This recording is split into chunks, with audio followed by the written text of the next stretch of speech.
Hi y'all, welcome back to my channel. My name is Jupiter James and this is Astro Motivation, where I awaken the astrologer within you. You know, I really do feel that before a time of iPhones and iPads and this and that, we were a culture and a society that were better able to look up at the stars and understand exactly what the universe wanted from us. And it is with that language that we were able to look down at our birth charts and understand exactly where our dreams were and how to get them. And so if that sounds good to you, let's get into it. Today we're gonna get into one of my favorite topics, and that is who your spouse will be and what they will look like. You know, this was one of my gateway topics in getting into astrology, because for me, I was always wondering, oh my God, who's my partner gonna be? What are they gonna look like? Like what is their personality gonna be like? And believe it or not, astrology has all those answers. Everything is literally mapped out for us, everything.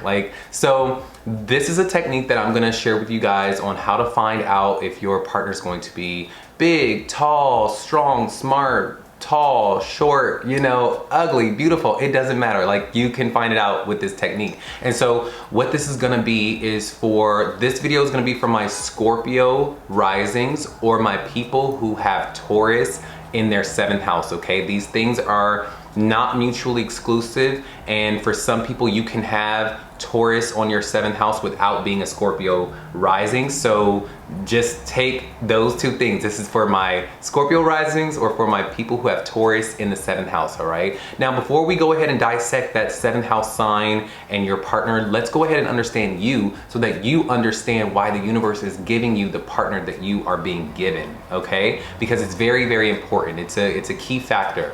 Now, with you being a Scorpio rising, you are gonna be someone who has a keen sense of the deeper meanings of life, okay? You are gonna be someone who is always in search of and always being put in situations where you are always having to stop, reflect, and go, what is the universe trying to tell me? What was that? What's the lesson being told here? You know, you are not gonna be someone who is caught up in the mundane sense of the world. I like to call my Scorpio risings my Harry Potters, my Hermiones, you know, and you are living in a world full of muggles, and you are just like having all these situations happen to you, but they feed you on a more magical and karmic level in your mind. You get a lot of seeds and a lot of wisdom from the crazy occurrences that happen in your life. Because believe it or not, for you, I'm sure you can attest to this, that sometimes when you go outside, you don't know how the world is going to receive you. You don't know if someone's going to be obsessed with you.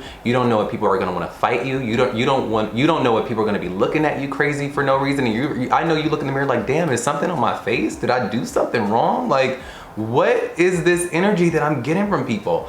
But that is because you carry very Plutonian energy, and the world is going to react to you the way Pluto is sitting in the sky that day. You know, it just is what it is. But you are always going to get a very extreme reaction to you. People either love you or they hate you. There's no in between. There's no in between. Really, people are either obsessed with you or they hate your guts. That's really what it is. That's just what it is. But this is how a Scorpio rising carries through life, is that they will go through very many transformations through the crazy occurrences that life throws at them, and they will always have to find themselves changing and adapting and moving through life in a way that others may not do on such a quick basis, okay? And you learn very quickly, you learn the secrets of life very quickly. You are someone who sees into the heart of every situation and really every person. So yeah, that carries a lot of power. That carries a lot of power within you. Your life changes often, all right? And so does your mind, your mentality, and the way you see things. Now, getting into your partner, who your partner is gonna be. Okay, so understand that your partner is going to be the exact opposite of this energy. The Plutonian energy that you have is going to be so powerful and so intense and so ever-changing and just so much, right? There's just so much energy and so much chaos, right, in your psyche.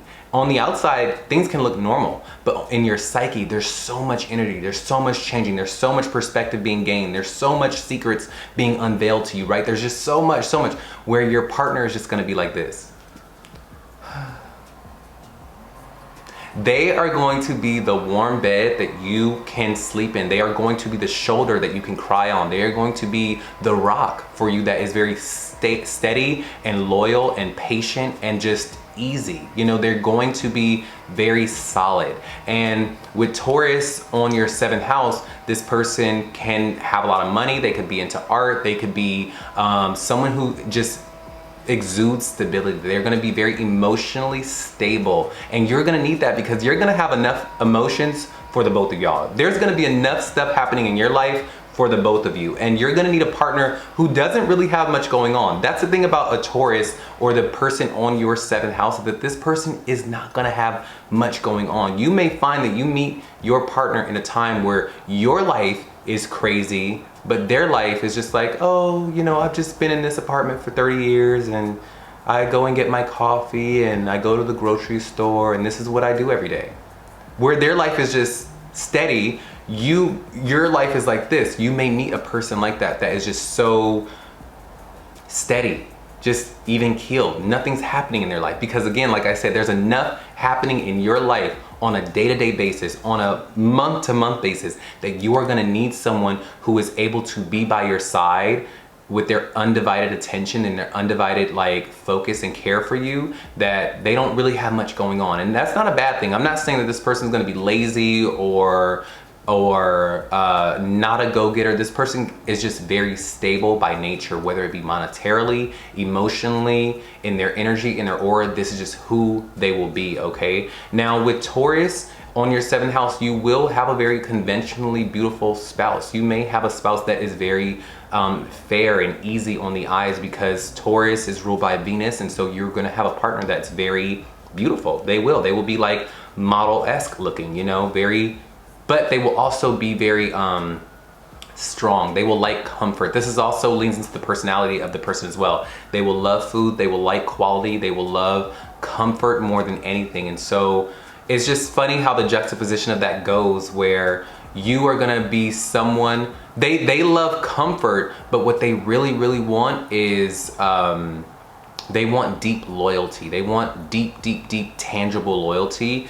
And a Scorpio is going to be in some way searching for that as well, because you probably encounter a lot of liars in your life. You encounter people that come and go in your life, right? I'm sure that you are that person where you feel like people just come in your life, but they leave just as quickly, but they've left you with a lesson, but you're still alone, right? So you are searching for loyalty in the same way that a Taurus is. A Taurus is looking for that deep, deep, deep, deep, deep loyalty. This is why they take so long to come around to things, because they're just searching for that stability and that loyalty ultimately. And that is where you guys will click, is in your loyalty for each other, and you will be the perfect match for each other, really. But yeah, this person will definitely be beautiful. They will definitely be someone who is a rock and a shoulder for you to rely on. They will be someone that is even keel in their emotions and really won't have much going on in their lives as far as the milestones that they go through. The milestones that they go through will come over time, and it will never be a shock. It'll never be something that jolts your life. That's you. That's all you. That's your job. You're gonna have the things that come in your life that together you guys go through, and it's all gonna be coming from your end, all right? You're gonna be the one that gets the job, gets in trouble, something goes wrong, this is happening, that's happening, and they're just gonna be by your side with you through it all, if that makes sense. So that is what your 7th house ruler and your 7th house sign of Taurus is going to give you and exude. Now that you know that you will have a beautiful spouse and that you will have a very loyal spouse and a probably very wealthy spouse, it's time to figure out and learn where you will meet this person, how you will meet this person. I've linked that video in the description below, and that video is gonna show you another technique within astrology on how you will meet your Taurus person, okay? Now remember, before I cut off this video, the person that you meet, this Taurus person, does not have to be a Taurus. They could have Taurus in their big 3, or they could have heavy Taurus placements or heavy 2nd house placements, but this person could just be very stable in their life. They don't have to be a Taurus, they could just exude stability, okay? Whether that be monetarily or emotionally or just in their personality, they will exude Taurus emotions. They just might be very comfortable, downright. That's just what it is. You will just have a very comfortable spouse for whatever reason. Okay, so if you know someone that is a Scorpio rising, send them this video. Let them know who their spouse will be. You know, we're all looking for our spouse or who they will be. And if you also have someone who has someone who has Taurus in their 7th house, send them this video and let them know what their spouse will be as well. All right, if you guys have any questions about this video, or you have a specific placement or a planet within your 7th house, let me know in the comments below, and I'll write back what you could be experiencing with that planet, okay? Because that could shape and change things as well, as far as who and what your person will look like. All right, well, I hope y'all enjoyed this video, and I hope it gave you some clarity of what you were looking for within your spouse. I will see y'all on the next video. All right, y'all have a great day.